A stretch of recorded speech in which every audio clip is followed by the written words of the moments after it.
Hi guys, it's me again. So I was digging a trench in the yard to install an electrical ground rod, and I dug up an old water valve wrench as well as something more interesting, a pair of beat up Knipex pliers.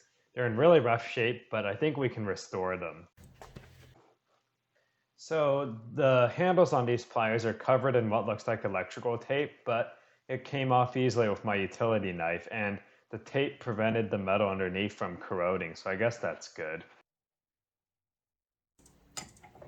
So the pliers are pretty badly bent, so I just hammered on it while clamped in the vise to straighten out the body.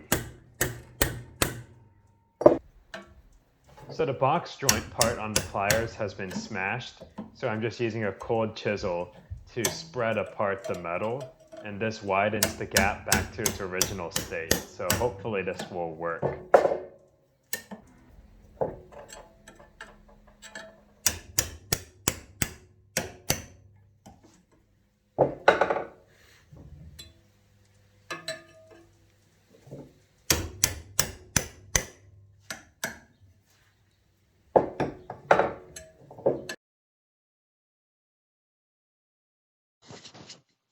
After a lot of chiseling, I was able to restore the box joint on the pliers, and after some wiggling, the adjustment works again. So now that I've straightened out the box joint on the pliers, I just wiggled it a few times and now it works again. So now that the pliers have been repaired and cleaned, I'm going to make new handle grips by heating up the handles and slipping on some rubber tubing. This does release some fumes, but I found it makes the rubber stick very well as it's molded to the shape by the hot metal.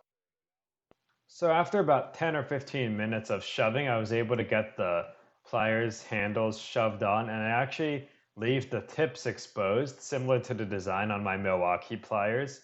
That way, you can use the bottom of the pliers to knock out electrical conduit knockouts.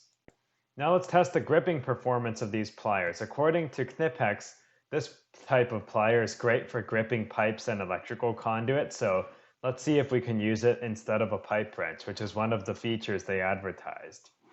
Unfortunately, it does slip quite a bit, probably due to the fact that it's a bit worn, but I mean, no one buys pliers to use as a pipe wrench anyways, so I would say that I think these are restored pretty nicely. So I'd say these pliers are pretty nicely restored. You could make the handles look nicer with Plasti Dip, but I don't see the need to since this will be my pair of beater pliers. I still prefer channel locks for gripping and rigid pipe wrenches when I need to turn pipes or conduits, so this pair I'll be using to like hold hot stuff for welding and stuff like that, so I don't really care much about the look. Anyways, hope you guys enjoyed this video and see you on next time.